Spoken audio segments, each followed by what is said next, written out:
اعوذ باللہ من الشیطان الرجیم بسم اللہ الرحمن الرحیم یا ایھا الذین آمنوا اصبروا وصابروا ورابطوا واتقوا اللہ لعلکم تفلحون۔ محترم رفقائے فی الدین، یہ سورہ آل عمران کی آخری آیت ہے جس کی تلاوت میں نے آپ کے سامنے کی ہے۔ ترجمہ سن لیجئے۔ اے لوگوں جو ایمان لائے ہو، صبر سے کام لو، باطل پرستوں کے مقابلے میں پامردی دکھاؤ، حق کی خدمت کے لیے کمر بستہ رہو، اللہ سے ڈرتے رہو، امید ہے کہ فلاح پاؤ گے۔ اس آیت کریمہ میں اللہ تعالیٰ نے اہل ایمان کو خطاب کیا ہے۔ سورہ آل عمران میں جنگ بدر اور جنگ احد پر تبصرہ موجود ہے۔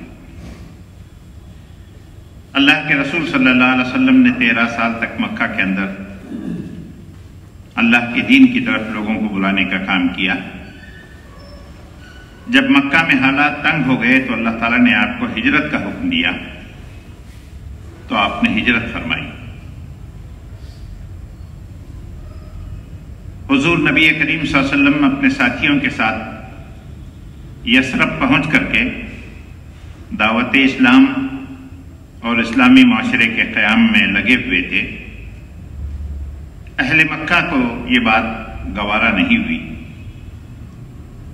انہوں نے اس نوخیز مملکت یا نوخیز اسلامی معاشرے کو ختم کرنے کے لیے جنگ مسلط فرمائی۔ پہلی سال جنگ بدر ہوئی، دوسرے سال جنگ احد ہوئی۔ اہل ایمان کو اسلام کے دفاع میں لڑنے کا یہ پہلا ہی موقع تھا۔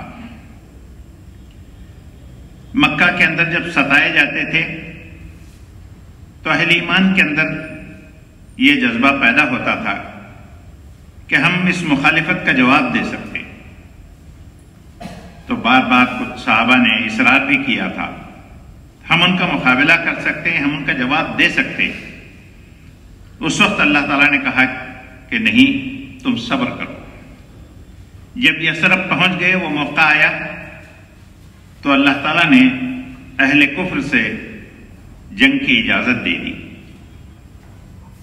پہلے ہی سال جنگ بدر ہوئی۔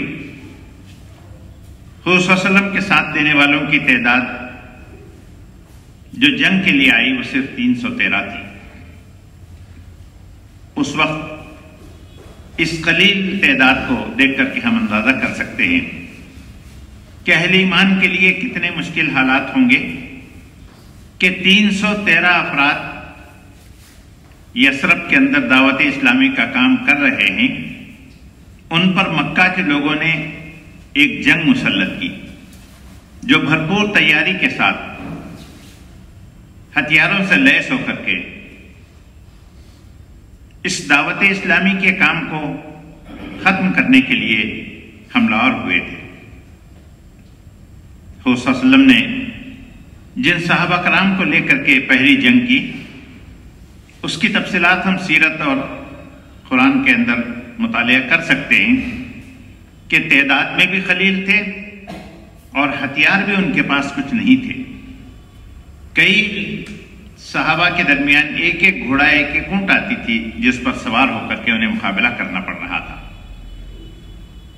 اللہ تعالیٰ نے نصرت فرمائی، اہل ایمان غالب آ گئے، 60 سے زیادہ کفار قتل ہوئے۔ حضور نبی کریم صلی اللہ علیہ وسلم اس جنگ سے فاتح لوٹے، لیکن اہل مکہ کا عزم اور حوصلہ دیکھیے کہ وہاں سے لوٹتے ہوئے یہ کہہ کر کے لوٹے کہ اگلے سال ہم پھر آئیں گے، مقابلہ ہوگا۔ منصوبہ ان کے سامنے یہ تھا کہ جس کام کو ہم مکہ کے اندر نہیں روک سکے، یہ یثرب پہنچ کر کے انجام دینا چاہتے ہیں، ہم اسے گوارا نہیں کریں گے، برداشت نہیں کریں گے، اسے ہر حال میں ہم ختم کریں گے۔ حضور نبی کریم صلی اللہ علیہ وسلم نے بھی یثرب پہنچ کر کے تیاری کی، اور دوسرے سال جب مقابلہ ہوا تو اس کے اندر مسلمانوں کی تعداد نسبتاً زیادہ تھی، لیکن اس دوسری جنگ میں مسلمانوں کے 60 سے زیادہ صحابہ شہید ہوئے، شدید نقصان ہوا، حضور صلی اللہ علیہ وسلم زخمی ہوئے، کئی جلیل القدر صحابہ جیسے حضرت حمزہ حضور صلی اللہ علیہ وسلم کے چچا بھی اس میں شہید ہوئے۔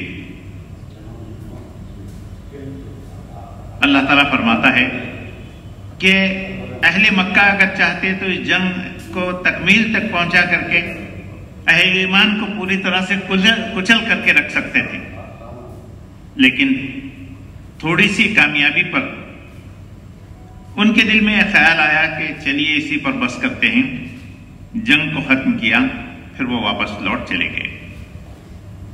حضور نبی کریم صلی اللہ علیہ وسلم اور آپ کے صحابہ کرام کے لیے ایک بڑا صدمہ تھا۔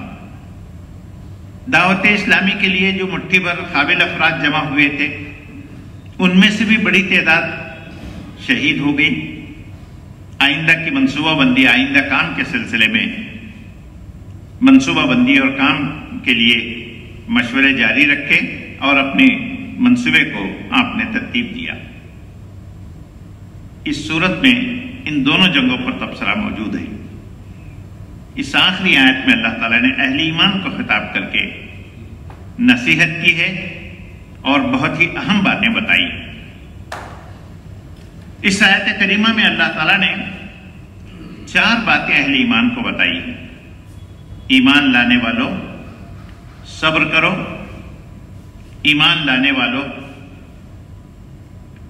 مصابرت اختیار کرو، ایمان لانے والوں مرابطہ قائم رکھو، ایمان لانے والوں تقوی کو اختیار کرو۔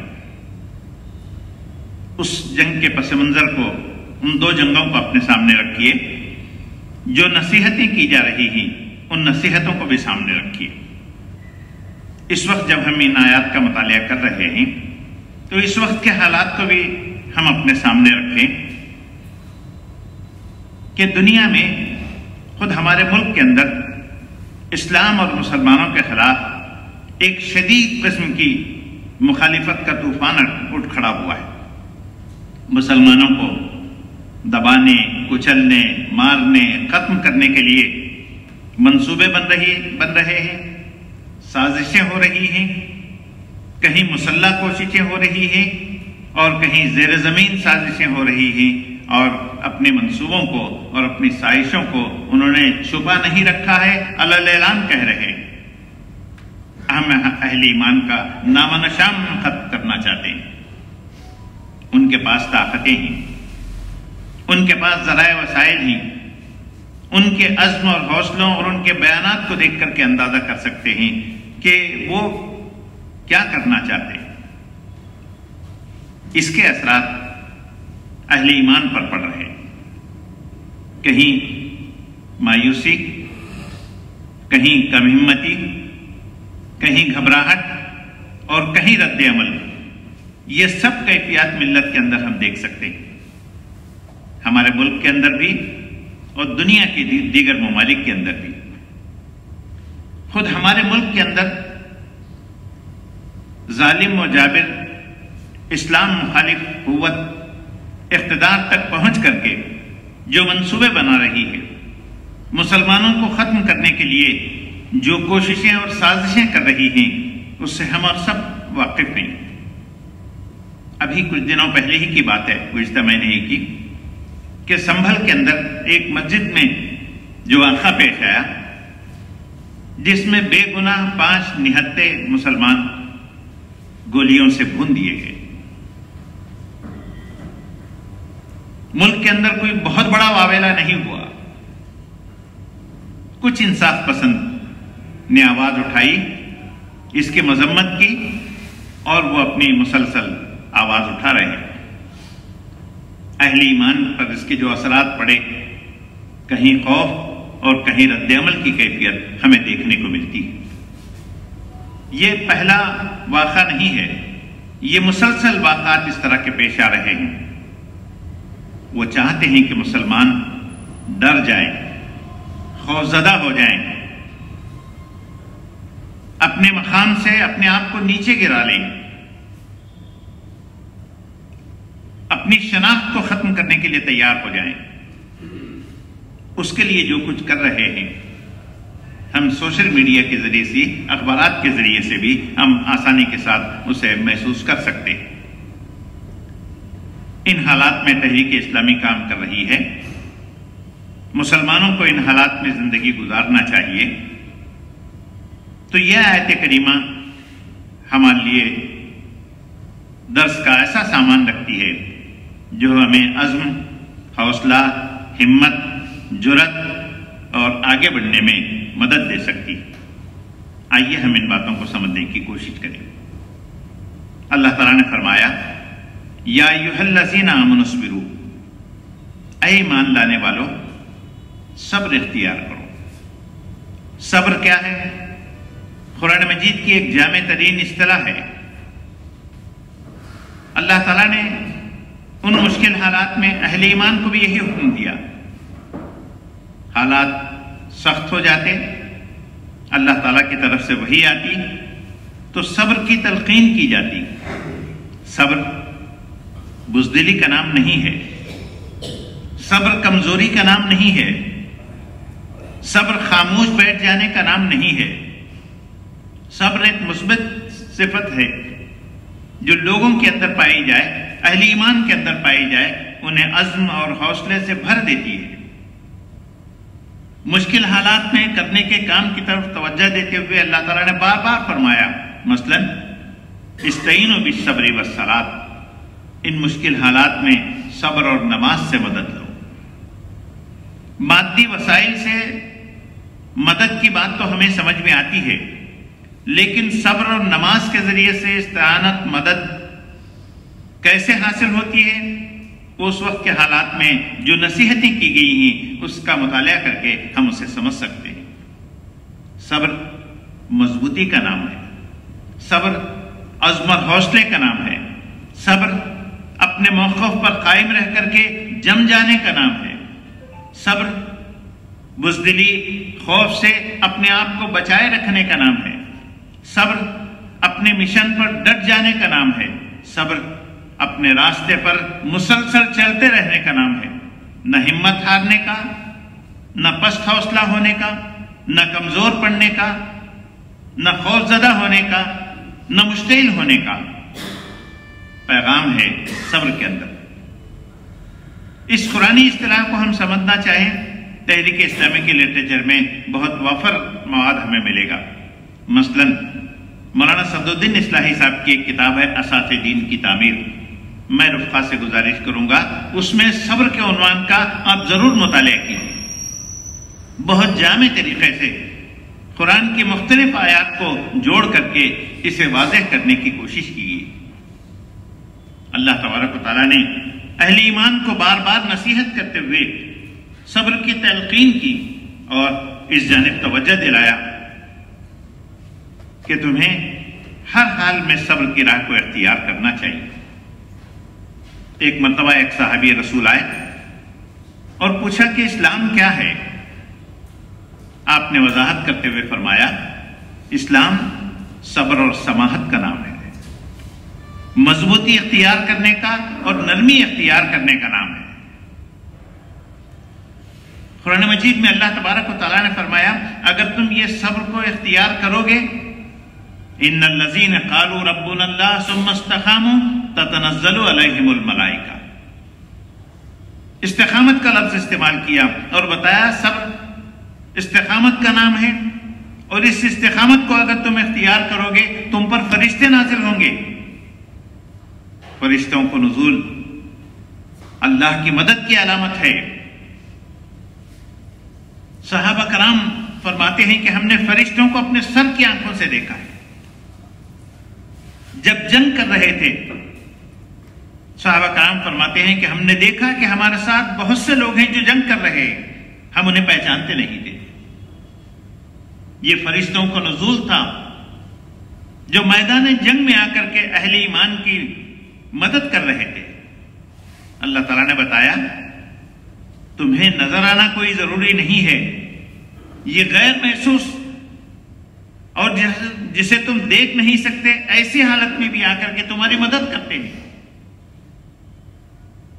جنگوں پر تبصرہ کرتے ہوئے قرآن نے کہا کہ دشمن کو سامنے دیکھ کر کے تمہیں گھبراہٹ ہو رہی تھی، اللہ تعالیٰ نے تم پر سکینت نازل فرمائی۔ اس سکینت کے ذریعے سے نہ ان کی کثرت تعداد کی وجہ سے تمہارے اندر خوف پیدا ہوا اور نہ اپنے کام کو چھوڑنے کے لیے کوئی کمزوری تمہارے اندر پیدا ہوئی۔ فرشتوں کا نزول اللہ تعالیٰ اس میں فرماتا ہے، فرشتے نازل ہوتے ہیں اور کہتے ہیں کہ ہم تمہارے ساتھ ہیں، اس دنیا میں بھی اور آخرت میں بھی ہم تمہارے ساتھ رہیں گے۔ اس صبر کو اختیار کرنے کی تاکید اللہ تعالیٰ نے فرمائی اور بتایا ان تصبروا وتتقوا لا یضرکم کیدہم شیئا، اگر تم صبر اختیار کرو گے اور تقوی اختیار کرو گے تو یہ دشمن جو چاہے چال چل لیں، ان کی کوئی چال، ان کی کوئی سازش کامیاب نہیں ہوگی۔ تم صابر رہو، صبر کو اختیار کرو۔ اس صبر کو اختیار کرنے کی تاکید اہل ایمان کو ہر حال میں ضرورت ہوتی ہے، مشکل حالات ہوں تب بھی، نارمل حالات ہوں تب بھی۔ مولانا مفتی شفیع صاحب نے اس پر روشنی ڈالتے ہوئے فرمایا ہے، نارمل حالات میں بھی دین پر قائم رہنے کے لیے صبر کی ضرورت ہے۔ اسلامی احکامات کی پیروی آسان نہیں ہے، نفس آسانی کے ساتھ اسلامی احکامات کی پابندی کے لیے آمادہ نہیں ہوتا ہے۔ مثلا قرآن نے نماز کا ذکر کیا اور کہا کہ نماز جیسی عبادت بھی اہل ایمان کے لیے مشکل ہے۔ اسلامی احکامات پر عمل، اللہ اور اس کے رسول کی پیروی اور اطاعت طبیعت پر شاخ گزرتی ہے۔ اس پر جمے رہنے، اس پر قائم رہنے، اس پر عمل کرنے کے لیے صبر کی ضرورت ہوتی ہے۔ اپنی انفرادی زندگی میں، اپنی اجتماعی زندگی میں صبر کے بغیر اسلام پر عمل کرنے کا نہ حق ادا ہو سکتا ہے اور نہ اس کے تقاضے پورے ہو سکتے ہیں۔ آدمی اس دنیا میں اصل میں حالت جنگ ہی میں ہے۔ اس وقت کو یاد کیجئے جب اللہ تعالیٰ نے حضرت آدم کو بنایا، ان کے سر پر خلافت کا تاج رکھا، فرشتوں اور اس وقت کی ساری مخلوقات کو کہا کہ اسے خلیفہ تسلیم کر لو، شیطان نے انکار کیا۔ پھر کہا کہ خدایا تو مجھے وقت دے، میں اسے بہکاؤں گا اور بتاؤں گا کہ یہ اس کے لائق نہیں ہے، میں اوپر سے نیچے سے دائیں سے بائیں سے آگے سے پیچھے سے اسے بہکاؤں گا اور یہ ثابت کروں گا یہ خلیفہ بننے کے لائق نہیں ہے۔ شیطان نے اس وقت جنگ کا اعلان کیا اور آج تک وہ اس اپنے اعلان پر قائم ہے اور مسلسل حالت جنگ میں اہل ایمان کو رکھا ہوا ہے۔ چونکہ اہل ایمان مسلسل مستقل حالت جنگ میں ہیں، اس لیے صبر کی ضرورت ہوتی ہے۔ شیطان کے بہکاوے سے، نفس کی اکساہٹوں سے بھی انسان کو صبر ضروری ہوتا ہے۔ صبر کے بغیر شیطان کے بہکاوے سے بچنا آدمی کے لیے ممکن نہیں ہوتا۔ اس دنیا میں شیطان نے انسان کو بہکانے کے لیے بہت سے دل فریب چیزیں گناہ کی صورت میں پھیلا رکھی ہیں۔ اس کے اندر جاذبیت ہے، اس کے اندر کشش ہے، اسے دیکھ کر جی للچاتا ہے، اسے دیکھ کر منہ سے رال ٹپکتی ہے، خواہش ابھرتی ہے ہم بھی ان چیزوں سے فائدہ اٹھائیں۔ ان گناہوں سے بچ کر کے پاکیزہ زندگی گزارنا، ان غلط چیزوں سے اپنے آپ کو بچا کر صحیح راستے پر قائم رکھنا، اس کے لیے صبر کی ضرورت ہوتی ہے۔ تو یہ صبر ہر حال میں انسان کے لیے ضروری ہے۔ آدمی ارادہ کرتا ہے، حق کے راستے پر قدم آگے بڑھاتا ہے۔ شیطان نے چونکہ اعلان جنگ کیا ہے، اس لیے وہ خاموش نہیں رہتا، حق کے راستے پر چلتے ہوئے بھی اہل ایمان کو بہکاتا ہے۔ حق کے راستے پر چل رہا ہے، مشکل راہ کو دیکھ کر کے، مشکلات کو دیکھ کر کے، دوری منزل کو دیکھ کر کے انسان پر یاس، مایوسی کی کیفیت طاری کرتا ہے اور انسان مایوس ہو جاتا ہے۔ میں اسلام پر عمل کر رہا ہوں، کیا فائدہ ہو رہا ہے؟ میں نماز پڑھ رہا ہوں، کیا فائدہ دے رہی ہے؟ میں دین پر عمل کر رہا ہوں، کیا حاصل ہو رہا ہے مجھے؟ یہ سوچ کر کے اس کے اندر مایوسی طاری ہوتی ہے اور وہ آہستہ آہستہ اس سے بچنے لگتا ہے یا اس کے اندر کوتاہی کرنے لگتا ہے۔ مایوسی کے دورے بار بار پڑتے ہیں اور انسان کو حالت جنگ سے نکال دیتے ہیں۔ انسان اپنی راہ کھوٹی کر لیتا ہے۔ اسی لیے حضور صلی اللہ علیہ وسلم نے فرمایا، مایوسی سے بچو، مایوسی تو پھر کفر تک پہنچا دیتی ہے۔ آدمی حق کے راستے پر آگے بڑھتا ہے، مشکلات کا دباؤ، دشمنوں کی کثرت، سازشوں کے مسلسل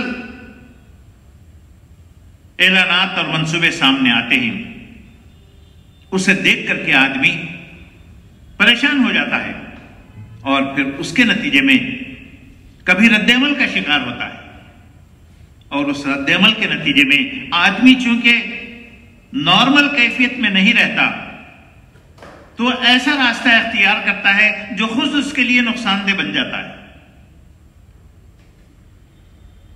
اس کے ذریعے سے خود وہ اپنی راہ کھوٹی کرنے لگتا ہے، ایسا رویہ اختیار کرتا ہے کہ اس کے ذریعے سے دشمن کی مدد ہوتی ہے۔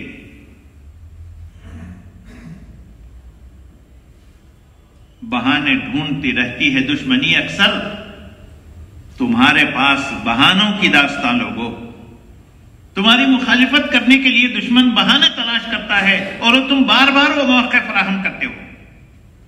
اپنی جذباتی کیفیت کے اندر، جذباتی کیفیت میں نہ آنا، پرسکون رہ کر کے، سازشوں کو سمجھ کر کے اس کے مقابلے میں حق پر جمے رہنے اور آگے بڑھنے کے لیے پلاننگ کرنا ضروری ہوتا ہے۔ یہ بے صبری کی علامت ہے کہ آدمی جلد جذبات میں آ جاتا ہے اور اپنے موقف سے ہٹ جاتا ہے۔ دنیا میں عموماً اہل ایمان پر جو اعتراضات کیے جاتے ہیں وہ یہ کہ مسلمان ایک جذباتی قوم ہے، ایک نعرہ، ایک افواہ، ایک کوئی غلط بات کسی تک پہنچا دی جائے، ہزاروں کی تعداد میں لوگ نکل آتے ہیں اور ورائے اختیار کرتے ہیں جو ہمارے دشمن کو فائدہ پہنچاتی ہے۔ مثال کے طور پر ابھی بنگلور کے اندر پرسنل لا بورڈ کا اجلاس ہوا، خطاب عام ہوا، ایک بہترین مقرر، ایک عالم دین نے تقریر کرتے ہوئے کہا، آپ ہمارے صبر کو نہ آزمائیں، ٹھیک ہے آپ ہمارے خلاف قانون بنائیں گے، سنسد تمہاری ہے، راستے ہمارے۔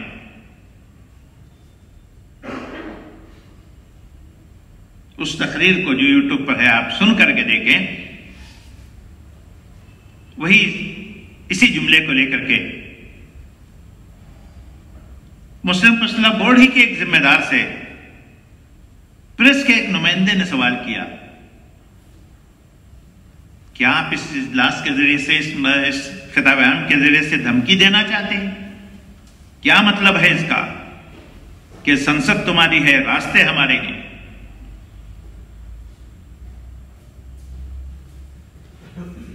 یہ الفاظ جذبات میں تو اچھے لگتے ہیں سننے کو، لوگوں نے بہت فارورڈ کیا اسے، لیکن جو کہہ رہے ہیں، جو موقع ہے، اسے آپ سمجھنے کی کوشش کیجئے۔ اس طرح کے جذبات میں لا کر کے مسلمان جو کچھ کرتے ہیں ہم اور آپ اچھی طرح سے واقف ہیں، اور اس کے لیے جذبات کے مقابلے میں غیر جذباتی بن کر تحمل و بردباری کو اختیار کرتے ہوئے، حالات کو سمجھ کر کے اس کا تجزیہ کرتے ہوئے حق پر قائم رہنے اور آگے بڑھنے کے لیے جو ایک سوئی درکار ہے، وہ اس جذباتی کیفیت میں ممکن نہیں ہوتی۔ اسی لیے حضور صلی اللہ علیہ وسلم نے بھی فرمایا، اور معروف ہے یہ بات، کہ آدمی جب جذبات میں ہو تو کوئی فیصلہ نہ کرے۔ جذبات محبت بھی ہے، جذبات نفرت بھی ہے۔ آدمی محبت میں آ کر کے کوئی فیصلہ کر لیتا ہے، آدمی نفرت کے جذبات میں آ کر کے کوئی فیصلہ کر لیتا ہے۔ یہ دونوں چیزیں اس کے لیے نقصان دہ ہوتے ہیں۔ ایمان کی تکمیل کی کیفیت بتاتے ہوئے صلی اللہ علیہ وسلم نے فرمایا،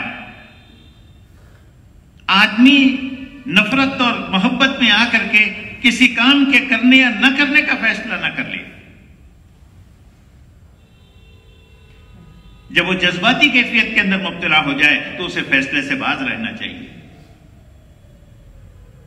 گھر کے اندر بیوی اور بچوں کے ساتھ کا معاملہ ہو، محلے میں رہنے والے پڑوسیوں کے ساتھ کا معاملہ ہو، تحریک اسلامی میں ساتھ چلنے والے رفقا کے ساتھ کا معاملہ ہو، یا عام معاشرے کے اندر اقامت دین کی کوششوں کو آگے بڑھاتے ہوئے اپنے منصوبے پر عمل کرنا ہو، آدمی اگر جذباتی کیفیت کے اندر مبتلا ہو جاتا ہے تو صحیح فیصلے کرنے کے قابل نہیں ہوتا۔ مولانا مودودی علیہ الرحمہ نے صبر پر روشنی ڈالتے ہوئے بتایا، صبر یہ ہے کہ آدمی متحمل مزاج ہو، آدمی بردبار ہو، اس کے اندر حلم پایا جائے، غیر جذباتی رہ کر کے وہ فیصلے کرنے کے موقف میں رہے۔ اس کے لیے اسے صبر ضروری ہوتا ہے۔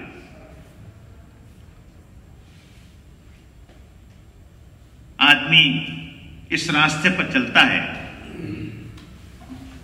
لوگ اوچھے ہتھ کنڈے اختیار کرتے ہیں، الزامات لگاتے ہیں، بہتان تراشتے ہیں، دل جلاتے ہیں، مشتعل کرتے ہیں۔ آدمی اس میں مبتلا ہو کر کے مشتعل ہو جائے، غصے میں آ جائے،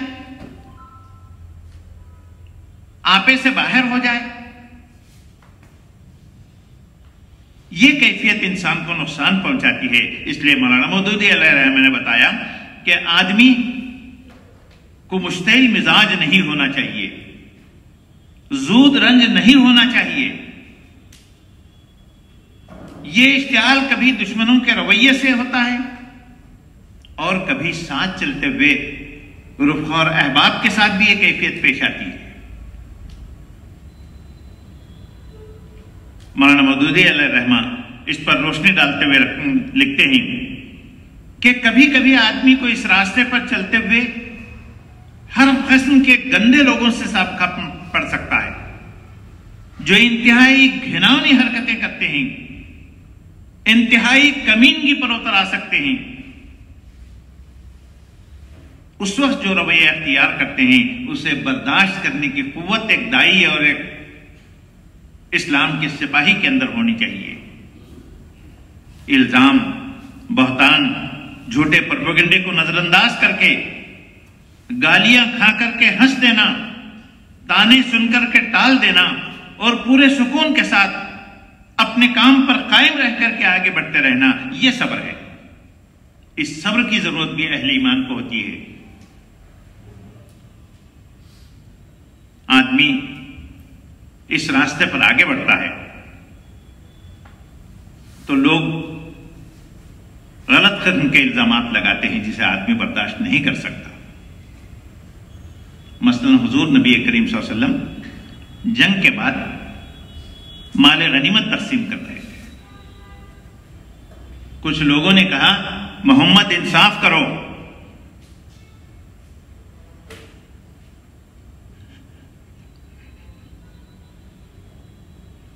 کیا حضور صلی اللہ علیہ وسلم کی زندگی میں کبھی انہوں نے یہ محسوس کیا تھا کہ آپ نے کوئی ناانصافی کا رویہ اختیار کیا تھا؟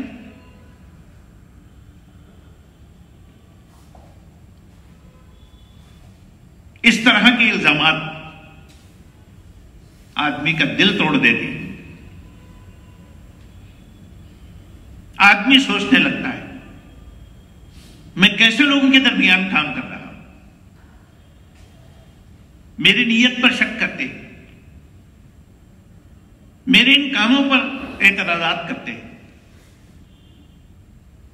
اسی لیے حضور صلی اللہ علیہ وسلم سے یہ بات بھی قرآن مجید میں کہلائے گی، تم مجھے کیوں دکھ دیتے ہو؟ وہ حضور صلی اللہ علیہ وسلم ہی کا دن گردہ تھا. آپ اس سب کے باوجود انہیں جوڑ کر کے آگے بڑھانے کے اندر آپ نے کامیابی حاصل کی.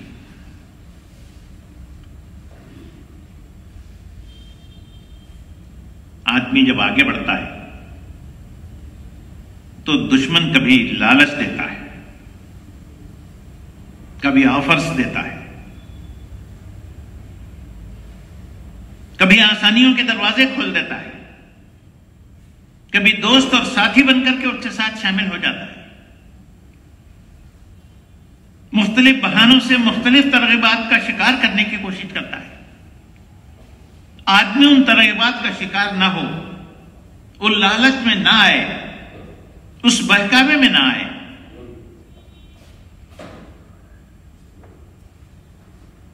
اس کے لیے بھی صبر کی ضرورت ہوتی ہے. امام احمد بن حنبل رحمۃ اللہ علیہ کی زندگی کا واقعہ وہ لکھتے ہیں،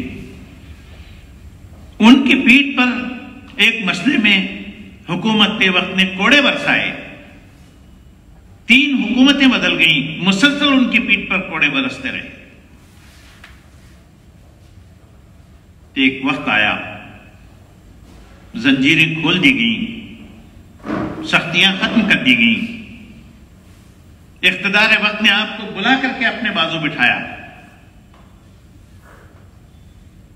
دولت نشاور کی. حضرت احمد بن حنبل اس وقت رونے لگے اور چیخ اٹھتے، خدایا وہ آزمائش میرے لیے آسان تھی کہ پیٹھ پر کوڑے برستے تھے اور میں حق سے منہ نہیں موڑا. یہ زنجیر دولت کی، سونے کی زنجیروں میں مجھے جکڑنا چاہتے ہیں، خدایا تو میری حفاظت فرما. یہ سب موقع ایک انسان کو پیش آ سکتے ہیں. کیا حضور نبی کریم صلی اللہ علیہ وسلم کی زندگی میں یہ پیشکش نہیں ہوئی؟ ہم آپ کا ساتھ دیں گے، آئیے معاہدہ کر لیں، کل جب اقتدار قائم ہوگا تو آدھا اقتدار آپ کا، آدھا اقتدار ہمارا.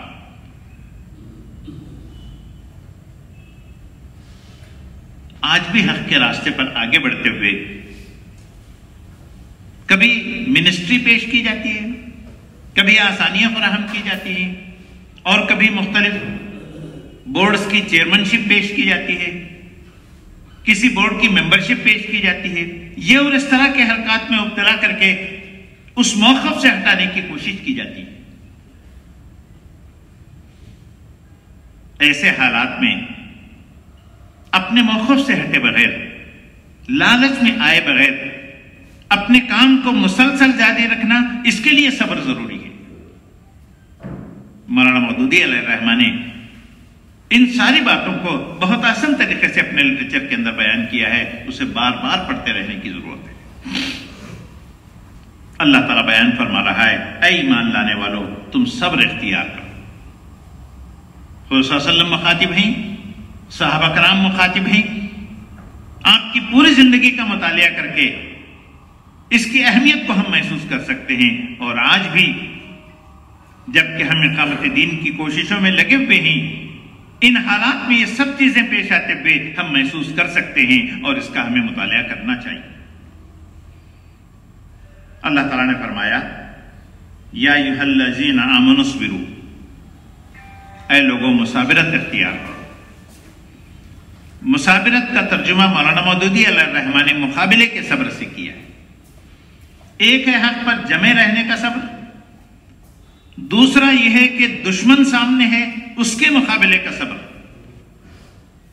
آدمی حق پر قائم تو رہ جاتا ہے، دشمن کو سامنے دیکھ کر کے اس کے پیر لرزنے لگ جاتے ہیں۔ یہ کیفیت آدمی کو کمزور کر کے رکھ دیتی ہے۔ دشمن ہے، اسے کمزور نہ سمجھو، تم ہر دم حالت جنگ میں ہو، اسے اپنے ذہن میں پیوست رکھو۔ میدان جنگ ہو یا حالت امن ہو، دشمن مسلسل اپنا کام کر رہا ہے، ستیزہ کار رہا ہے ازل سے تا امروز، چراغ مصطفی سے شرار بولیبی۔ شرار بولیبی چراغ مصطفی سے مسلسل ستیزہ کار حالت جنگ میں ہے۔ اس لیے دشمن کو محسوس کرو اور کبھی اس کے مقابلے میں کمزوری نہ دکھاؤ۔ قرآن نے کہا وَلَا تَتَّبِعُوا خُطُوَاتِ الشَّيْطَانِ إِنَّهُ لَكُمْ عَدُوٌّ مُبِينٌ۔ شیطان کی لکیروں کی پیروی نہ کرو، وہ تمہارا کھلا دشمن ہے۔ شیطان کو تو ہم دیکھ نہیں سکتے، لیکن اس کا ساتھ دینے والوں کو دیکھ سکتے ہیں اور ان کی سازشوں کو ہم محسوس کر سکتے ہیں۔ تو اس کے لیے مقابلے کا صبر اپنے اندر پیدا کرتے رہنا بھی ضروری ہے۔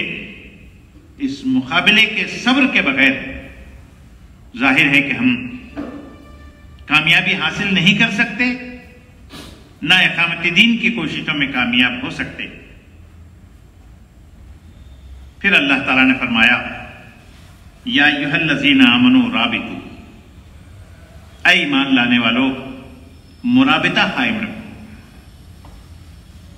مرابطے کے معنی مفسرین نے اس پر تفصیل سے روشنی ڈالی ہے اور بتایا کہ مرابطے کے معنی تیاری کرنے کے۔ تم حالت جنگ میں ہو، اسے محسوس کرو اور ہمیشہ اس کے لیے تیار رہو۔ تفہیم القرآن میں اس کا ترجمہ ہر دم کمر بستہ رہو سے کیا گیا ہے۔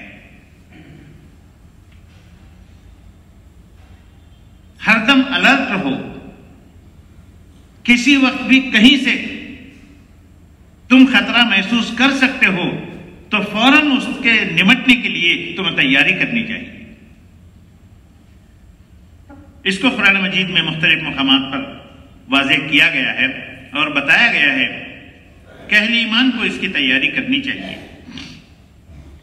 مثلاً سورہ انفال میں فرمایا وَأَعِدُّوا لَهُم مَّا اسْتَطَعْتُم مِّن قُوَّةٍ وَمِن رِّبَاطِ الْخَيْلِ تُرْهِبُونَ بِهِ عَدُوَّ اللَّهِ وَعَدُوَّكُمْ وَآخَرِينَ مِن دُونِهِمْ لَا تَعْلَمُونَهُمْ اللَّهُ يَعْلَمُهُمْ وَمَا تُنفِقُوا مِن شَيْءٍ فِي سَبِيلِ اللَّهِ يُوَفَّ إِلَيْكُمْ وَأَنتُمْ لَا تُظْلَمُونَ۔ تم لوگ جہاں تک بس چلے زیادہ سے زیادہ قوت، تیار رہنے والے گھوڑے مقابلے کے لیے تیار رکھو، تاکہ اس کے ذریعے سے اللہ اور اپنے دشمنوں کو اور دوسرے دشمنوں کو خوف زدہ کر سکو جنہیں تم نہیں جانتے مگر اللہ جانتا ہے۔ اللہ کی راہ میں جو تم خرچ کرو گے اس کا پورا بدلہ تمہیں دیا جائے گا اور تمہارے ساتھ ہرگز ظلم نہ ہوگا۔ دشمن کے مقابلے کے لیے تیار رہنا اور ہر آنے والے حالات سے نمٹنے کے لیے تیاری رکھنا یہ تمہارے لیے ضروری ہے۔ اس گھوڑوں کا ذکر تھا تو گھوڑوں کا ذکر کیا۔ مفسرین نے روشنی ڈالی ہے کہ آج جو آلات جنگ ہوں گے، ان آلات جنگ کی تیاری کرنا اہل ایمان کے لیے ضروری ہے۔ آج کی کیفیت یہ ہے کہ جنگیں میدان میں بہت بات لڑی جاتی ہیں۔ پہلے نظریاتی جنگ ہوتی ہے، افکار و خیالات کی جنگ ہوتی ہے، تہذیبوں میں تصادم اور کشمکش ہوتی ہے، اور پھر اس کے ذریعے سے دشمن کو مات دینے کی کوششیں کی جاتی ہیں۔ اس نظریاتی جنگ کے لیے علمی اور فکری تیاری کرنا بھی اس کے اندر شامل ہے۔ مفسرین نے بتایا کہ کیسے کیسے سازشیں، کیسے کیسے چیزیں بنا کر کے ذہنوں کو بہکانے، اسلام کو کمزور کرنے، اسلام کو بدنام کرنے، اسلام کے خلاف ایک فوبیا یا جنون کی کیفیت پیدا کرنے کی جو کوششیں ہو رہی ہیں، اس کے لیے تمہیں تیاری کرنی چاہیے۔ اس لیے کہ آج ہم دیکھتے ہیں میدان جنگ میں تو جنگ بہت بعد میں ہوتی ہے، پہلے برسوں تک یہ جنگ جاری رہتی ہے، جسے سرد جنگ بھی کہا جاتا ہے۔ دشمن اس میں اگر اپنے دشمن کو مات دینے میں کامیاب ہو جائے تو پھر کامیابی اس کی یقینی بن جاتی ہے۔ اللہ تعالیٰ نے بتایا وَرَابِطُوا، مرابطہ قائم رکھو، اس کے لیے تیاری کرو۔ پھر فرمایا اس کے لیے مال کی ضرورت ہو سکتی ہے، تو کہا کہ تم اس راستے میں جو خرچ کرو گے فی سبیل اللہ ہوگا۔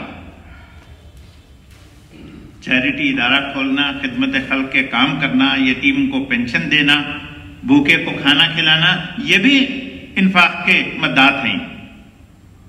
لیکن دشمن کے مقابلے کے لیے، اسلام کے غلبے کے لیے نظریاتی، علمی، فکری تیاری کرنے کے لیے جس مال کی ضرورت ہوتی ہے، اس میں مال لگانا بھی یہ انفاق فی سبیل اللہ ہی میں داخل ہے۔ اس کے لیے بھی مال کی ضرورت ہوتی ہے، تو اللہ تعالیٰ نے کہا کہ جو مال تم لگاؤ گے وہ ضائع نہیں ہوگا، اس کا بدل تمہارے طرف لوٹ کر کے آئے گا۔ تمہارے ساتھ ہرگز ظلم نہیں ہوگا کہ تم نے پیسہ لگایا وہ ضائع ہو گیا، ایسا نہیں ہوگا۔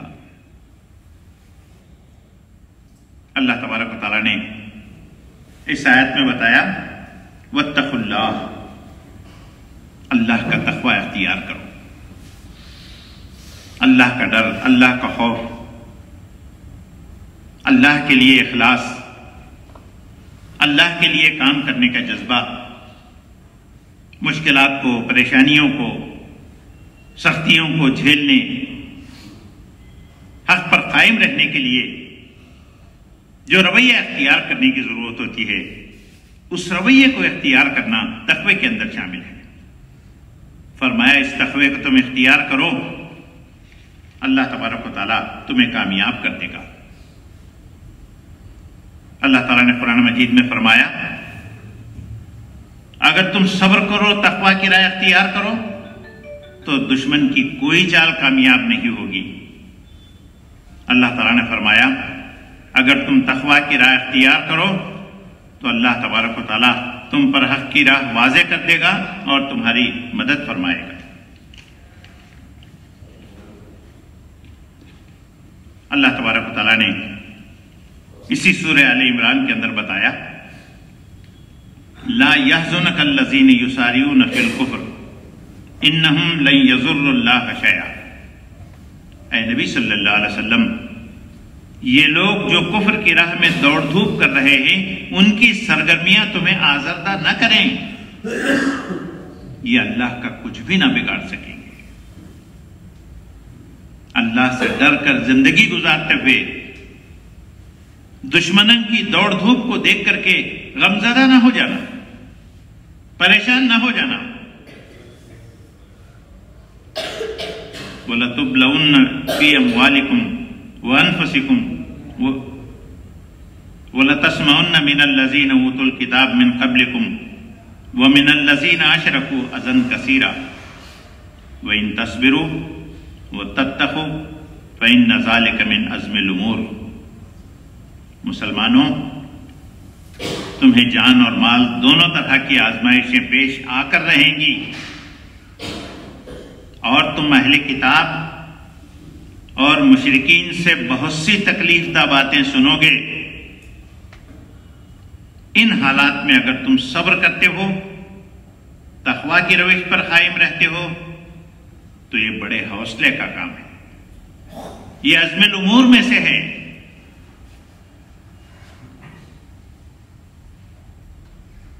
لا يغرنك تقلب الذين كفروا في البلاد متاع قلیل ثم مأواهم جہنم وبئس المہاد۔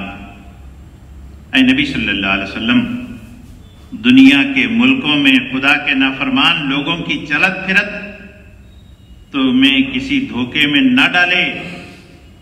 یہ محض چند روزہ زندگی کا تھوڑا سا لطف ہے، پھر یہ سب جہنم میں جائیں گے جو بدترین جائے قرار ہے. برادران اسلام، قرآن مجید کی اس آیت میں اللہ تعالیٰ نے جو 4 نصیحتیں کی ہیں، صبر کی، مصابرت یعنی مقابلے کے صبر کی، مرابطے یعنی حق کے لیے قوت بہم پہنچانے کی، تیاری کرنے کی، ہمیشہ تیار رہنے کی، اللہ کے احکامات پر چلتے ہوئے اللہ کا تقوی اختیار کرنے کی، اخلاص کو اختیار کرنے کی، جو معنویت ہے، جو اہمیت ہے، ہم اسے محسوس کر سکتے ہیں. اللہ تعالیٰ نے بشارت دی ہے، وعدہ فرمایا ہے، لعلکم تفلحون، تم کامیاب ہوگے، کامیابی قدم چومے گی، تم اللہ کی نصرت کو، اس کی کامیابی کو اپنے سر کی آنکھوں سے دیکھ لو گے. دعا ہے کہ اللہ تعالیٰ ہمیں ان آیات کے صحیح مفہوم کو سمجھنے اور اس کے تقاضوں کو پورا کرنے کی اللہ ہمیں توفیق عطا فرمائے. ربنا تقبل منا انك انت السميع العليم وتب علينا انك انت التواب الرحيم. صلی اللہ تعالی علی خیر خلقہ محمد وآلہ وصحبہ اجمعین برحمتک یا ارحم الراحمین.